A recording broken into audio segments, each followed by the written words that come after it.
नमस्कार.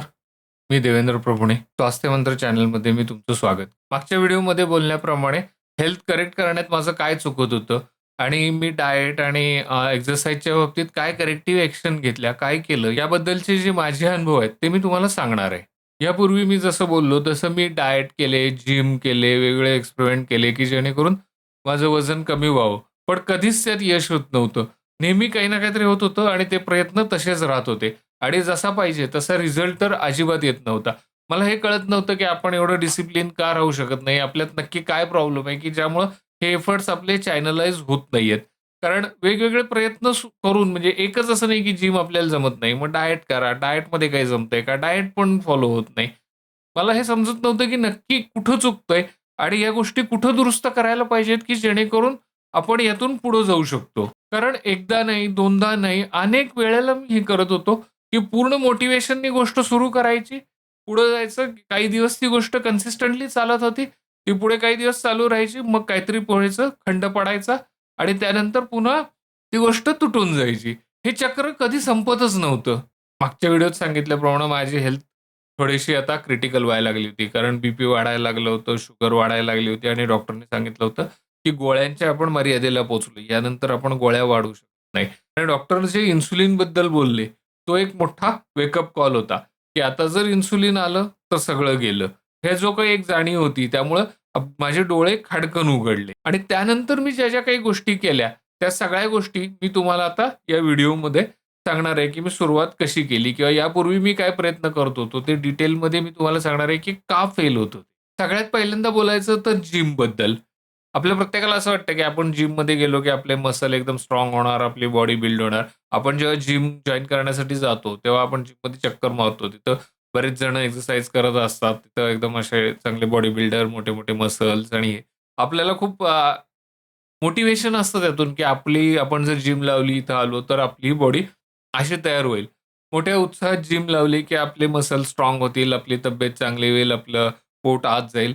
या सगळ्या उत्साहात जिम लावली. जिममध्ये गेलो. जिममध्ये पहिला दिवस काही वजनं कशी उचलायची किंवा कुठली मशीन्स कशी वापरायची ह्याच्याबद्दल काहीच माहिती नव्हतं. ट्रेडमिलवर थोडा वेळ घालवला, इकडं-तिकडं काही-काही प्रयत्न केले. कळून चुकलं, की यातलं आपल्याला काही येणार नाहीये. ते सोडून आलो. 2-4 दिवस असेच गेल्यावर ठरवलं, की आपल्याला आता इथं कोणाच्या तरी गाईडन्सची गरज आहे. मग विचार केल्यानंतर हे जाणवलं, की आपल्याला आता एक पर्सनल ट्रेनर पाहिजे, की जो आपल्याला गाईड करू शकतो.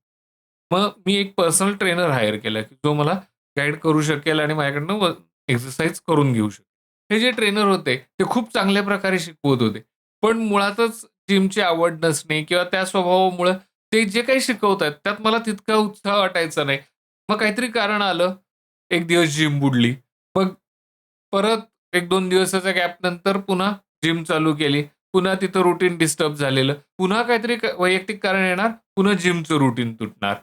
हे सगळं चक्र चालू होता जिममधला जो गॅप होता, तो वाढतच चालला होता. म्हणजे 1 दिवस जिमला जायचं, 4 दिवस जायचं नाही. त्यानंतर मग जो गॅप नंतर पुन्हा जायचा पण आळस हळू व्हायला लागला. मग असं वाटायला लागलं, की आत्ता नको आपण सोमवारपासून पुढच्या सोमवारपासून जिम चालू करू किंवा 1 तारखेपासून जिम चालू करू. पण ह्या सगळे 1 तारीख किंवा पुढचा सोमवार हा येतच नव्हता आणि इव्हेंच्युअली सगळी जिमचं जे शेड्यूल होतं ते बंद झालं.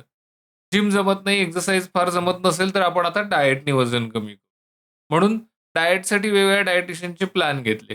तर प्रत्येक वेळेला डायटमध्ये इतक्या वेळेला इतकं खायचं, एवढंच खायचं, पूर्ण स्ट्रिक्ट रूटीन. हे अचानक आलेला जो शरीरावरती बदल होता, तो शरीराला पण जमत नव्हता आणि माझ्या मनालाही जमत नव्हता, की अचानक मी रोज काहीतरी खातोय. म्हणजे मी दिवसात 4 वेळेला खातोय आणि डायटवाल्यांनी सांगितलंय डायरेक्ट दिवसात 2 वेळेलाच खायचं. ज्यावेळेला भूक लागायची, नेहमीची वेळ होती, त्यावेळेला मग राहायचं नाही. काही दिवस मन मारून करून मी शांत राहिलो. पण नंतर खूपच असह्य झाल्यावर काहीतरी थोडंसं खाऊ, मग हेल्दी खाऊ. मग एकदा खायची सवय लागल्यावर अजून काहीतरी वेगळं. मग रुटीन पुन्हा सगळ्या गोष्टी मूळ पदावरच आल्या आणि ते डायटच्या प्लॅनसुद्धा व्यवस्थित काम करू शकले नाहीत. मग पुढची पायरी, की आता डायट नको, जिम नको. मग आपण घरातल्या घरातच काहीतरी व्यायाम करू. घरातल्या घरातच व्यायाम करण्यासाठी म्हणून मी एक्सरसाइजची सायकल घेतली. ₹20,000 ची सायकल घेतली.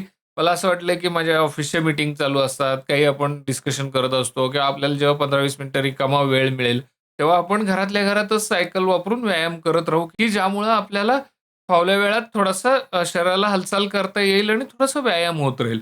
परंतु सुरुवातीचे काही दिवस ते झालं. परत सायकल बाजूला पडली, सायकल अडगळीत पडली, सायकलवर वस्तू साठायला सुरुवात केली. आता फक्त सायकल धूळ खात पडली आहे. हे जे काही वेगवेगळे प्रयोग होते, ह्याची वेगवेगळी चक्र झाली. बरेच वर्ष मी या चक्रामध्ये फिरत राहिलो, की एकदम मोटिव्हेशननं सुरुवात करायची. मग हळू सगळा आपला मोटिव्हेशन खाली येत राहिलं. एक दिवस त्यात खंड पडला. पुन्हा हळू हे खंड वाढत जाऊन एक दिवस हे सगळं पूर्ण बंद झालं आणि नंतर पुन्हा काहीतरी होणार, पुन्हा हे चक्र चालू होणार. हे चक्रच फिरतच होतं आणि यातून कुठेही हेल्थ ही कधी सुधारतच नव्हती. या सगळ्याचा मनावर पण खूप परिणाम होत होता. मला मनातनं असं वाटायचं, की आपण का हे सगळं पुढे नेऊ शकत नाही? आपण करू का शकत नाही? आपली शुगर एवढी वाढतीये, बीपी एवढं वाढतंय, आपण हे रिव्हर्स का करू शकत नाही? ही जी खंत होती, त्याचा पण शरीरावरती निगेटिव्ह इम्पॅक्ट होत होता आणि प्रत्येक सायकल नंतर कॉन्फिडन्स हा कमीच होत चालला होता. पण आता वेकअप कॉल होता, कारण डॉक्टरांचा इन्सुलिन हा शब्द कायम कानात घुमत होता आणि त्याच्यामुळं पुढं काहीतरी केलं पाहिजे, नाहीतर गोष्टी सोप्या नाहीत हे समजून चुकलं. मग मी पूर्ण जागा झालो. मी स्वतः ठरवलं, की आता काहीतरी केलं पाहिजे. काहीतरी म्हणजे काय करायचं? कारण सगळे ऑप्शन्स तर एक्झॉस्ट झालेले. जे काही करायचं होतं ते सगळं करून झालेलं. जिम झालेली, एक्सरसाइज सगळा झालेला आहे. आता वजन कमी करण्यासाठी दुसरा पर्याय जो होता डाएटमध्ये पण सगळं करून झालंय. आता डाएट आणि जिम सोडून आपल्याला वेगळे ऑप्शन्स तर काहीच माहीत नसतात. हेच ऑप्शन आपण ट्राय करतोय, पण रिझल्ट मिळत नाही. आता का मिळत नाही? काहीतरी नक्कीच चुकतंय त्यात. हे मला जाणवत होतं. पण काय चुकतंय हे कळत नव्हतं. त्याच्यासाठी मी वेगवेगळ्या विषयांवरती वाचायला सुरुवात केली. जेव्हा मी वाचायला सुरुवात केली वेगवेगळे आर्टिकल्स, तेव्हा मला वेगवेगळे रेफरन्स पुस्तकांचे मिळत गेले.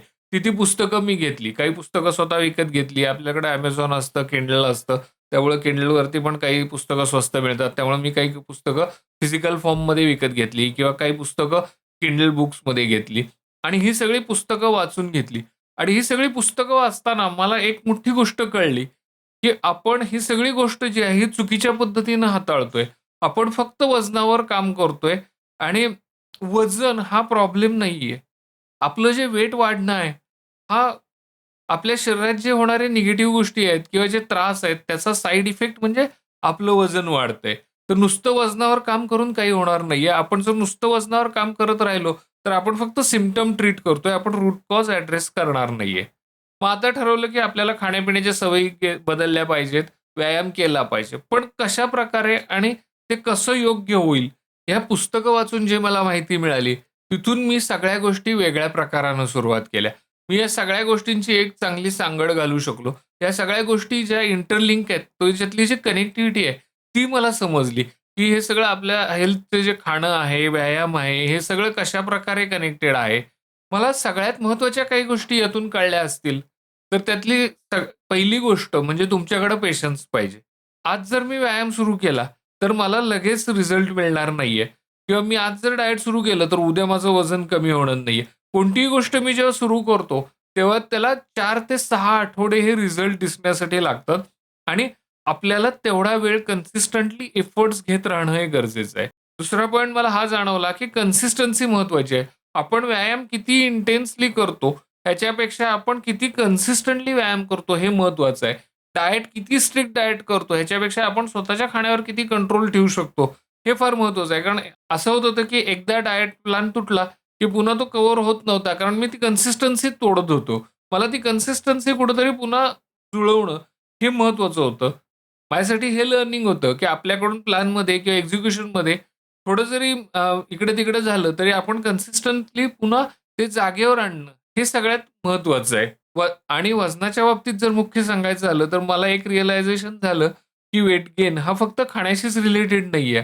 वेट गेन हा आपला झोप, स्ट्रेस आणि शरीराच्या बऱ्याच फॅक्टरवरती अवलंबून आहे. म्हणजे नुसतंच खाणं नाही, तर आपल्या शरीराच्या सर्व क्रिया ज्या आहेत, त्या आपल्याला व्यवस्थित करणं आहे. आणि चौथा आणि सगळ्यात शेवटचा मुद्दा मला जर समजला, की आपण जर आपली तब्येत दुरुस्त करायची असेल, तर आपल्याला 20-25 गोष्टी करण्याची गरज नाहीये. 4च गोष्टी आपण ठरवून व्यवस्थित केल्या, तर आपलं आरोग्य व्यवस्थित होऊ शकतं. ही सगळी रिअलायझेशन झाल्यानंतर मी माझा एक स्वतःचा प्लॅन केला, की आपण आता आपलं हे रुटीन कसं फॉलो करायचं. हा प्लॅन जेव्हा मी एक्झिक्यूट करायला सुरुवात केली, त्यावेळेला मला हळू रिझल्ट मिळायला लागले. मला एकदम वजन काट्यावरती 1 किलो वजन कमी झालेलं दिसलं नाही, पण टप्प्या आठवड्यात ते आठवड्यात थोडा वजनात फरक दिसत गेला आणि जसे रिझल्ट मिळत गेले, तसं माझं मोटिव्हेशन पण वाढत गेलं. तर या प्लॅनमध्ये मी काय गोष्टी ठरवल्या, कशा एक्झिक्यूट केल्या, या सगळ्याची माहिती मी तुम्हाला पुढच्या व्हिडिओमध्ये देणार आहे. त्यामुळं माझ्याबरोबर हे व्हिडिओ बघत राहा आणि या चॅनलला सबस्क्राईब करायला विसरू नका. धन्यवाद.